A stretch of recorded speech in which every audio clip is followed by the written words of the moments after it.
My name is Éanna O'Coughlin. I was born and bred in Cork City, Southern Ireland. I moved to London in 1981 to do my general nurse training and followed by psychiatric nurse training. And in 1988 I moved to Iraq and Saudi Arabia and carried on my profession there. I met my Filipino wife in Taif in Saudi Arabia, and we subsequently married a year later. We have a 20-year-old daughter. 2 years ago approximately, myself and my Filipino wife came here to Philippines in order to settle her father's estate. He had recently died. I've been in and out of the Philippines over the last 20 years, probably about 8 times at least. This time I had problems. I knew the minute I arrived at the airport there was something not right. The immigration police were looking at me on arrival in the car park. I was the only passenger who was searched 3 times, and lo and behold, they at that point produced a pack of Marlboro with 2 very thin sticks of alleged marijuana. My wife escorted me along with 4 armed officers to the police station. They subsequently placed the sticks in front of me and took photographs in their cameras. They jailed me with an alleged paedophile, and him only, with no bed, no bedding, just a chair and a very stinking room. In the morning I was taken and arraigned in front of the courts and processed, paperwork processed, identity papers produced and so on. They had seized my property, they seized my camera, they seized my passport and various other things that couldn't possibly have anything to do with my case. And after that I was driven to the bigger, large jail they call BJMP. The conditions in the prison were pretty basic. It was 15 people to a room. There's lots of mosquitoes, cockroaches. Within 2 days I got scabies on my hands and lice in my hair. Very uncomfortable at night time. There's only an electric fan blowing for the 15 of us, and we are sleeping on benches on top of each other. If one rolled over, everyone woke up.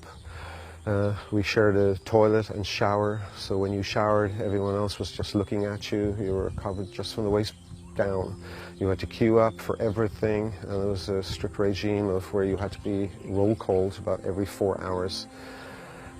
It was difficult.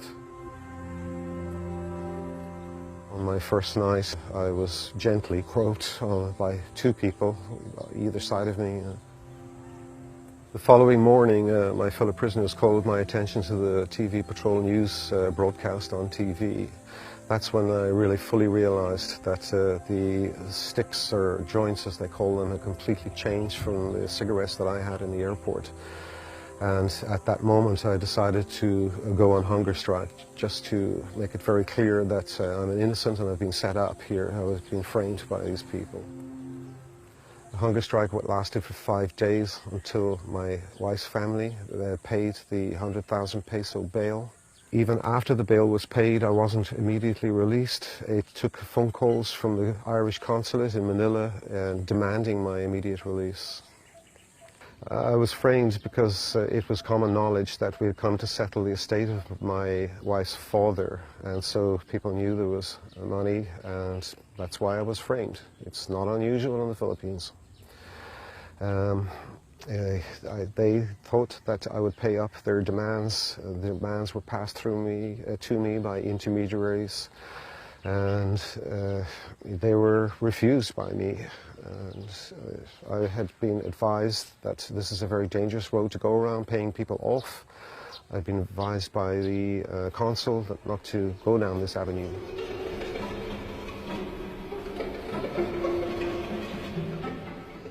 The night before my sentencing, my business partner advised me that I was going to be sentenced to 12 years.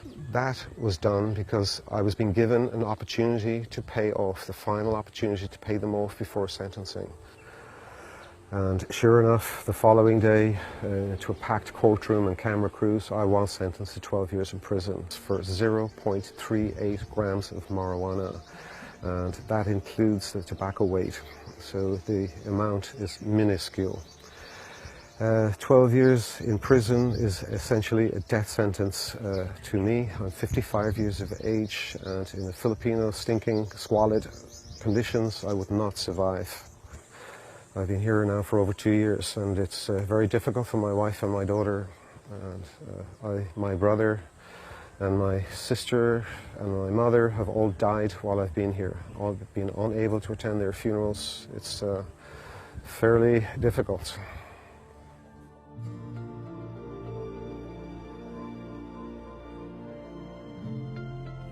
I would like all of you who are watching this video to go to my website www.bringannahome.com or to change.org and sign my petition.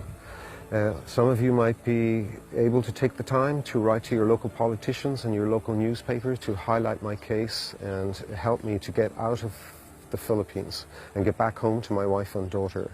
And remember that my sentence is 12 years. It's a death sentence. I'm 55 years of age, and you have to remember this is not justice.